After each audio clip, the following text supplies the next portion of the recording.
academy. That means no one ever has said, you know what, this is ridiculous. I help people until they get it right. So let's go for oil.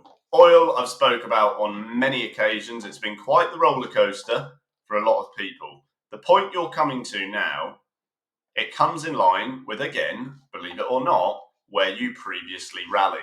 Now, I said earlier, if you watch back on my gold video, I said that you always pretty much, after you've hit on the same area so many times, eventually you will go through it, whether it's resistance or support.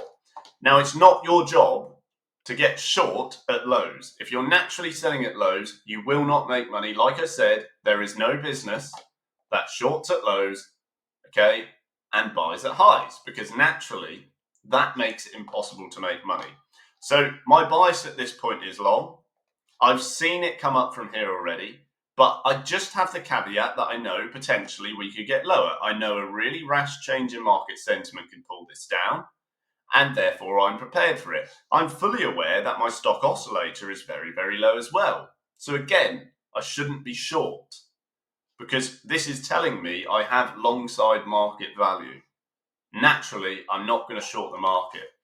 So you are also coming straight to a key 200 MA, another gauge for long-term long value, and therefore my bias is to the long side. Failing all of that, look at this. 1, 2, 3, 4, 5, 6, 7 candles all the way down. Red, red, red, red, red. What is that telling you?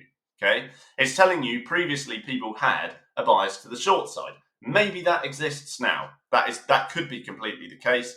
And if you go on your daily, you can only see you've got very, very minor upside movement. If you read about market sentiment in regards to oil, it has been the reason for pulling it down. Lots about OPEC, lots about reduced demand, increased supply.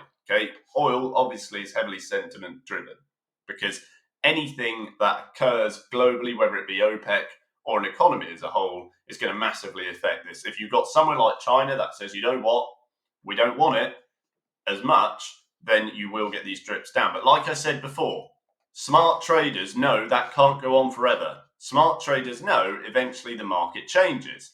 And that is why your stock oscillator or your RSI or whatever it is you're using looks a lot like this. Okay? It's an oscillation, isn't it?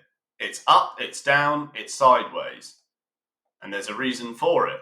It's reduced sentiment, increased sentiment, reduced sentiment, increased sentiment, over and over and over again. So your job is to take the market value as you can and then look for a change in direction.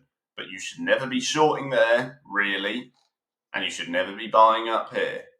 Okay, because naturally, take a look. It doesn't work, does it? You don't have to. You don't have to believe me. You can see it yourself. So, nonetheless, I don't hold enormous weight in this. I wouldn't be surprised if you come under it, but nonetheless, I'm not selling into it. I would only be lightly long. Okay, and again on your daily low stock, I would like a reasonable move up to about 74. It's going to come in line with very early resistance. You can see that on higher time frame slightly. And you could take minor shorts there if you'd like, because again, you're not quite back where you were up here, and there's every chance you could be higher. So shorting it early constitutes a lighter entry in my opinion. But nonetheless, I would rather have it long now. My hit rate on oil is very, very high. Lots of you will know that. My hit rate across the board is very high. I'm fortunate enough.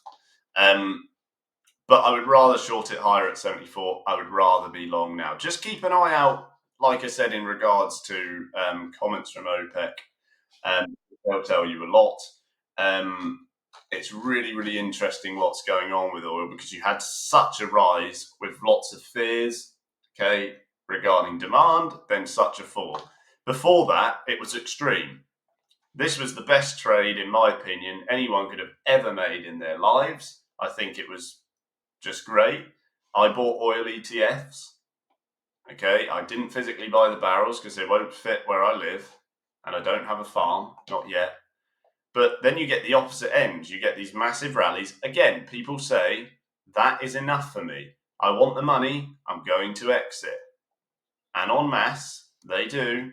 And guess what happens? Everyone who doesn't understand natural market economics gets closed. Everyone with no risk plans loses all their equity. I get people message me all the time, Will, I've lost all my money. Can you help me? And I say, well, if you just got my mentoring in the first place, perhaps you may not have had such a suffering. I do try and help people. I don't offer strict financial advice. I don't guarantee anyone anything.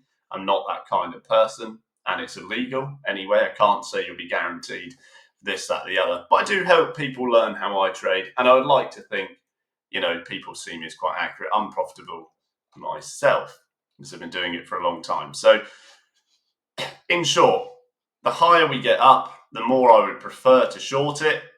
Could consider shorting it low, very likely. It's up to you. If you're a risk-averse trader, it's going to be far more feasible higher up there. But I would prefer it long, in line with what I've just labelled here. And if you do find you trickle slightly lower, maybe around there, this area, then $67 is okay. But you will find people are starting to scale in there. But if you drop under it on a harsh sentiment change, it wouldn't shock me either. So I'm not going to sell the farm. I'm not going to go crazy. I never do. I trade light sizes so I can adjust to that long-term market variance I was describing.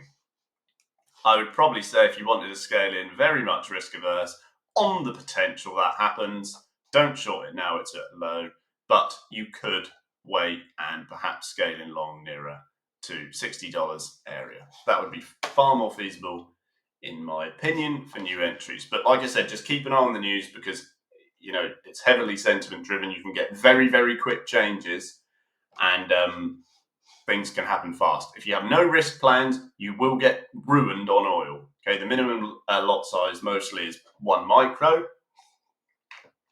and for a lot of people, that is even a lot. With small accounts, and if you over leverage, you'll find that it hurts, and it hurts badly, and it hurts very quickly, I'm afraid, as well. So be very careful with that. Slight move up, we'll have to see how it plays.